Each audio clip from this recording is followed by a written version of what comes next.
As you were. Yeah. Yeah, man. Yeah, so where in Jamaica? Well, I was raised in Mona. Okay. Yeah, when I was born, my parents were living in Portmore. But by the age of about three, I moved up to Mona side.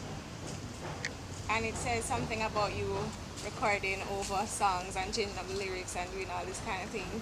Yeah. So tell me how the evolution came from you doing that to you actually entering the music business. I mean, you don't know, as a youth, you just find different ways of entertaining yourself, and that was one of the ways. Me Yeah. and my brother used to do them things together. It's like later on, I remember like maybe first or second form, a football training, we did make up a song. I never remember it, but you just remember these little moments along the journey and things. But by third, fourth form, we did start a sound system in time bank. My brethren from high school and Which high school is this? Campton. Yeah. Later on, we ended up building a studio to kind of work on stuff for the sound and recording dubs from artists and things. And then eventually we just start recording ourselves. So that was around 2002. And from then we just have a studio. I did fly out for like Orlando for 3 years for the school. I was working, but I always had my own little setup at home. So I Okay. was recording right through, doing a lot of hip hop, dancehall, reggae. A lot of people feel it's only hip hop I was doing up until a certain time. Yeah. That's a common thing, but I was always working on the reggae side, but true, me never really have a official background in singing. I never was in a choir and like that, so it's like the voice took time to develop. Okay. What do you do at school in Orlando? Uh, Electronics and computer tech. Okay. Yeah, 2 year degree and then I was working for a year. So you actually entered corporate Um, or not really corporate? I mean, well, I was working. Let me tell you, I was working at a like a. I was one of them calling agents dealing with like an MP3 player, and Oh. then after that I left. I was a agent at like the equivalent of Flow, Okay. over in Atlanta. So them kind of work. It wasn't really directly to my degree, but you just find some work. So tell me, as you say you had your own little sound and you only started recording your own music. Bring me through the journey of how we got to where we are today. Yeah. People started recognizing. Yeah. All right. So basically, I was doing my home recordings, put out a hip hop mixtape in '07. I was still in Orlando. Came back to Jamaica beginning in '08. Linked up back with the Brethren and linked up back with the whole Beverly team. And just start recording again right here. So we built this studio in 2007 towards the end. And by the time I reached what the studio was ready, I was recording. It's like 10 of us around there every day. So record, hip hop, dance, and reggae, everything. I put out another hip hop mixtape next year, 2009. And then it's like them time that my voice start developing now with the reggae. You know what I mean? I'm gonna find ways to fuse the reggae and the hip hop. So that song that I mentioned earlier, Better Must Come, with Corofy, it was actually coming out of that fusion with the reggae and the hip hop. You know what I mean? So it was like a hip hop kind of beat, but it was DJing with melody. Okay. You know what I mean? But the rhyme scheme is still very hip hop. You know what I mean? So that song kind of showed me, say, yeah, we can do this song. That was like towards the end of 2010. 2011 now, cause them time I'm start, linking with the whole live music circuit. So like Right. There's 2010. been like a whole explosion of live music in Jamaica. Exactly. So through organizations like Manifesto, where I was a part of that, and we kept events and workshops with community youths and brought artists like Taurus Riley to Edna Manley, and Protege was blowing up at the time, and Janine, and the whole movement started. One of Chronic's first shows was a Manifesto was put on. Okay. You know what I mean? It's like I met Proto through Janine, and him just took an interest in my music and my sound, because him kind of got hip hop background as well. You know what I mean? So he identified with my sound, where I was coming from. So later in 2011, I actually went and was staying up by Protege. He had a house up in Stony Hill. I was doing some work, home studio setting, same way. And him just opened up the studio to me. You know, so he gave me some rhythms that he had from like other producers, and we worked on some rhythms there. I did production as well. Then we just completed the Rebel Music EP. So that was 2011, and the first song was Free From Chains, and we sent that out, and DJ Wizard played on IrieDiva, and it's a major milestone for Yeah, me. yeah. You know what I mean? And everything just started falling into place from there. Okay. Total guys and mechanics, everybody, and it was just There's really a lot of support and collaboration in this, I guess, new wave of reggae artists now, and I kind of like that. But that's needed in this industry, the support definitely of the reggae artists. So is that something that you guys actually actively work on? Because I mean, even at your show the other day at Tracks and Records, everybody was there. I mean, I was there, and it was an amazing show. Them thing that it come natural, because is what's unique about the movement is so much artists where them don't really bring ego into the business side of the music. You know what I mean? 'Cause a lot of people, artists throughout the years, them have their own producer, them have their own team, and it's like them just focus on the artist. Them not really do that many collaborations. Them not really do giant efforts and them things. But we just kind of see ourselves as people. We know say there's a lot of talent around, and if Jail and call me to do a song, it's like, what am I gonna do? You know what I mean? I have to do it because I know say as an artist I rate, same with Prota, same with Granix. And if Dre have a show, I go forward. If I'm there, you know what I mean? It's not like we as artists where you have to rehearse with a band just to go up there and hold a vibes. It's a joy, free flow. It coming from that same Jamaica vibes, where a band just on the stage and you just go up there and you just singing a song with the band and you just, just a whole of vibes. So it's that same energy we bring to the shows, no matter how big the scale is. Even show like Ratatam in Spain, you know what I mean? Me and Chronix band the rehearse, but we just know say, yo, we're gonna do Selassie Soldiers, we're gonna do Me Alright. You know what I mean? It's just a vibe. So tell me, like, when you do those shows in Europe, what is the vibe like? How is the audience different than if you're in Jamaica? It's a completely different thing. I mean, even in Europe, you have different types of audiences, but generally, people come out expecting to have a good time. Like, Jamaican audience come out expecting to, or they're looking to get impressed. They're looking for somebody to blow them away. It's like, but until that point, them kind of standing up watching. You know what I mean? But Europe now, them more feed off of your energy. Because a lot of the time, maybe like 20% of the audience know the songs and know the lyrics. But the part is like, not, me not have no whole heap of big hit song where just blow up completely as yet, you know what I mean? So, but it's like them more feed off your energy. You come out and you can get the whole crowd to wave, you know what I mean? But just from, you have a good energy and them feel it, you know what I mean? Yeah. So, you've been to Europe, you've been to North America. Tell me about some of the places you've been and the experiences that you've had while on the road. Yo, the road, trust me. I mean, when I talk about like some 22-hour drive through like 5 different countries and everything, when you're in Europe. I know European Union, so it's like a lot of the borders.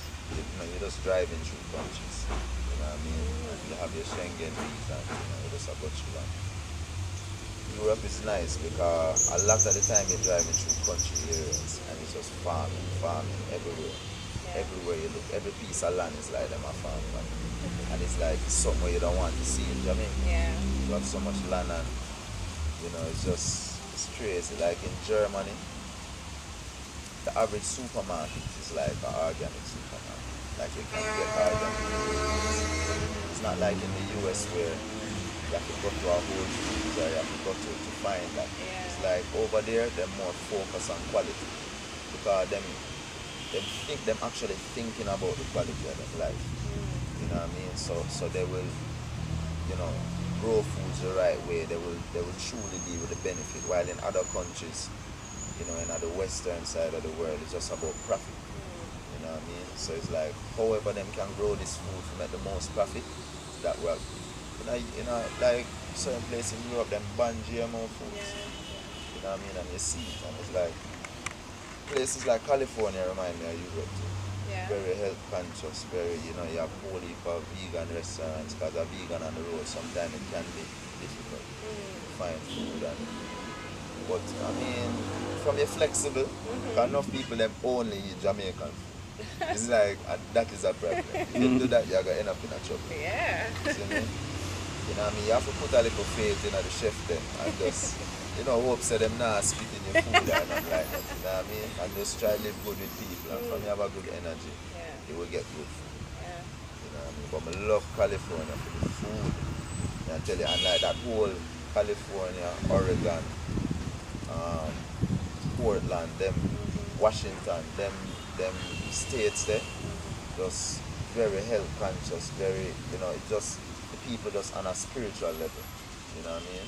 And it's like, it's a joy to experience that, you know. But yeah, no, you know, I go Costa Rica and it's like a mix between US and Jamaica. Yeah. Yeah, but like the buildings look a little bit more first world in the city, in San Jose and them places, but you drive through the country part them and it's just like Jamaica. Just like Jamaica. Okay. I heard that you had chickpea the other day. Yeah, you know, they kind of have me for about a week, you know, but here what, they have it for long. Some people say they get it for 2 days and knock it out, but I feel people don't understand how it works. Because you'll have 2 bad days, but then you might have like 3 days when just your wrists are hurt. Yeah. But it's still in your system, and it's like, I don't really understand what's going on with this thing, because I don't really feel it's a mosquito thing. You know, because if it's mosquito, I feel people in other people would have been spreading in other parishes. That's true. It has been contained. Yeah, it's Kingston, St. Andrews, St. You know what I mean? And that if people travel in and out of Kingston. So tell me what you think about this whole Ebola outbreak and the fact that, you know, everybody started afraid of Africa all over again. And Yeah, I mean, I've been reading some things that I tend to believe that is really propaganda. Because I know that them have anywhere in the world, resources, people in power will try to take over. yeah. And how they take over is by military action. How they bring in military action, some kind of terrorist threat, some kind of disease threat. Because right now in these countries with the Ebola breakout, quote unquote Ebola breakout, there are more military people than health people in these countries. You know what I mean? And, you know, you're reading say Africa is, you know, the mandate is to protect US interests in Africa. You know, like them actual mandate. You know? Yeah. And it's like it all just start to make sense. These places with the gold, with the different resources, you know what I mean, them just coming in and play. Somewhere like Nigeria now, which is like, you know, the top 10 fastest rising economies in the world, about 6 of them are African countries. Nigeria is one of them.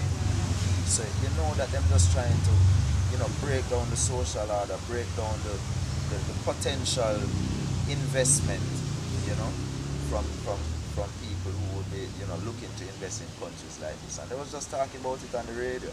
You know, may I drive, come down here and I'm gonna say on the radio. No, this is just the other spectrum. Said they are, in Nigeria, they are lowering the numbers in the media of the Ebola outbreak for economic reasons. So if 2,000 people dead, they are saying 200.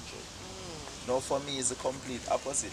I think that, you know, well, I read something where I said that there's no such thing as Ebola, but it's really the people who got vaccinated by Red Cross. Those are the people who are getting sick.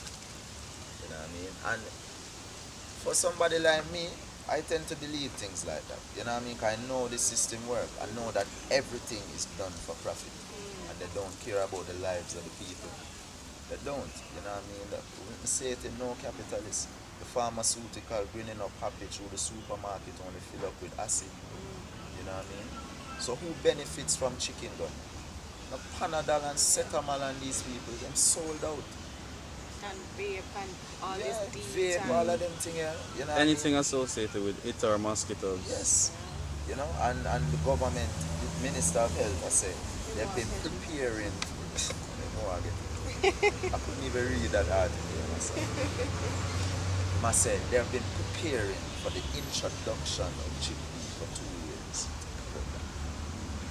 Like, are you saying that 2 years ago you heard that it was going to be introduced and you started to prepare for that? No, I don't really understand them things, you know. So we just know that we're up against a very powerful enemy. You know what I mean? And it's a economic, social, political, everything is against it as human beings and as people. You know what I mean? And the more we can, leave these city areas and go to the country, the farming, produce your own food, build up your immune system, it's better off we do. Yeah. Can I ask if your family is Rastafarian? If you grew up? I have members of my family who are Rasta. My uncle who passed away the other day, he's a Rasta man. My cousin, but not immediate family. Not immediate family. So it's Grew up in the church. okay. So it's a choice that you made. Yeah, As you- definitely. Okay.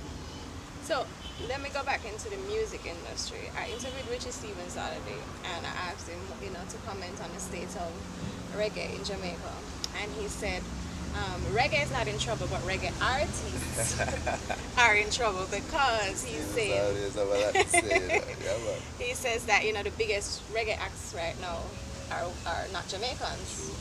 So Which is true. he's saying, he's giving his opinion on what he thinks needs to be done. What do you think about, the state of reggae right now?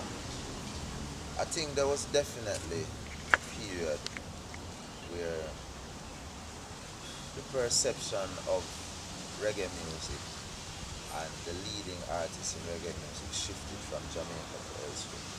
You know what I mean? So you have like the revolution and the soldiers in the US. You have like, mellow music, gentlemen, the seeds, all of these artists in Europe. You know what I mean? And it's like there's a lot of aspects to it because in places like Europe, you have more resources available. So, it's easy to put out high quality videos. You know what I mean? It's easy to have many members in your band and there are ways to like fund the traveling. You know what I mean? You can get bus companies to sponsor you and get deals like that easily. So you can have a 25 piece, team rolling around in a Europe. Easier than for artists to be paying tickets in Jamaica coming over. So it's easier for the promoters in Europe to say, alright, them just there over Germany, I could bring them a France, rather than buying all them plane tickets for like 10, 15 people from Jamaica. You know what I mean? So it's like all of that come into play and the reggae music just become more economical now. You know what I mean? It's less about just providing quality music. It's more, the economics of it. These promoters are looking to make money. You know what I mean? So, and then you have the side where now we can't just blame that side. We have to look into what we were doing now. And you have mismanagement, you have bad behavior from artists, taking, down payments and not showing up.